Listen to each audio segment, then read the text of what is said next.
Wa fardhuha adapun fardu salat ya.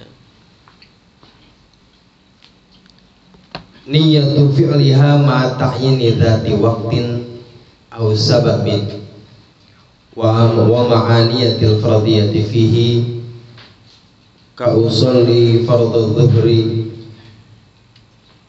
wa yajibu qarnuha bi awwalit takbir. Nah, fardu salat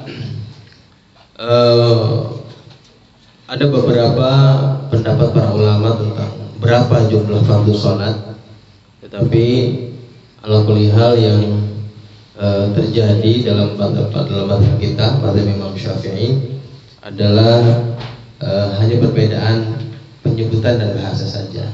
Misalnya yang disepakati dalam madhab kita yang utama adalah 13 rukun salat itu ada 13 dengan tidak menghitung tumaninah sebagai rukun tapi menghitung sebagai syarat.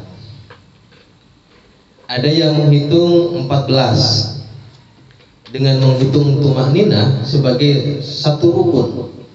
Tumaninah itu kalau dalam salat ada 4 wajib kita tumaninah, dalam ruku, dalam i'tidal, dalam sujud, dalam duduk di antara 2 sujud.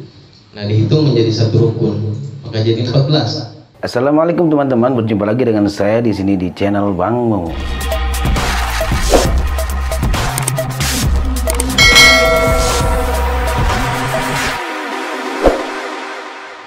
Ada juga yang hitung 17.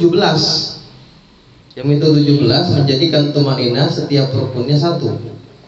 Jadi 13 yang tadi ditambah 4 rukun tumaninah jadi 17. Makanya penyebutannya kalau dalam safinah itu ada 17 dengan menghitung setiap tumaninah dalam ruku, dalam i'tidal, dalam sujud, dalam duduk di antara 2 sujud 4 kali jadi 4 rukun. Ya.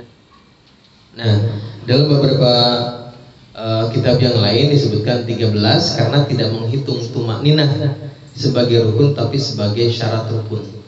Artinya gini, menurut ulama yang menghitung sebagai rukun jelas bahwa kalau tidak tumaninah maka sholatnya tidak sah.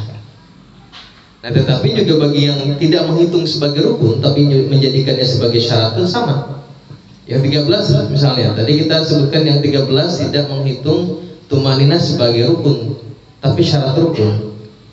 Nah, menurut para ulama yang berpendapat seperti ini pun juga sama. Sholat tanpa tumaninah juga tidak sah karena dia merupakan syarat rukun.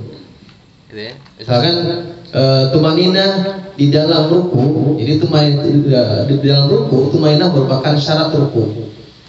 Kalau pengen sah rukunya harus tumaninah. Itu berbeda antara syarat dan rukun. Kalau rukun jelas ya, rukun jelas namanya juga rukun, kalau ditinggal membatalkan sholat.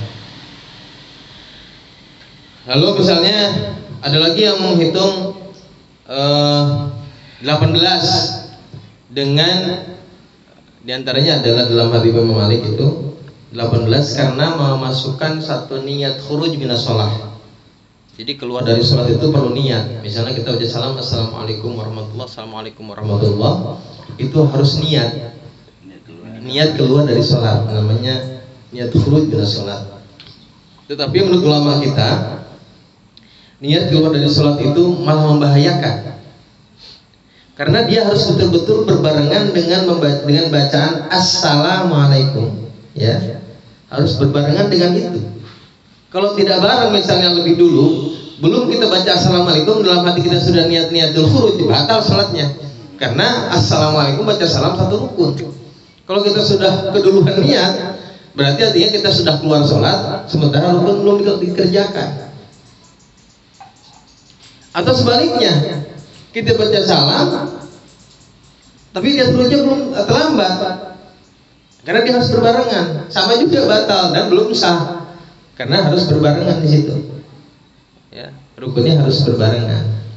Nah, itu jadi para ulama kita tidak harus untuk niat keluar dari sholat karena bisa membahayakan sholat itu sendiri. Ya. Nah, Imam Ghazali punya pendapat sendiri menambahkan satu rukun yaitu khusyuk. Imam Ghazali menurutnya khusyuk adalah merupakan rukun dari sholat. Makanya menurut Imam Ghazali kalau yang nggak khusyuk sholatnya nggak sah.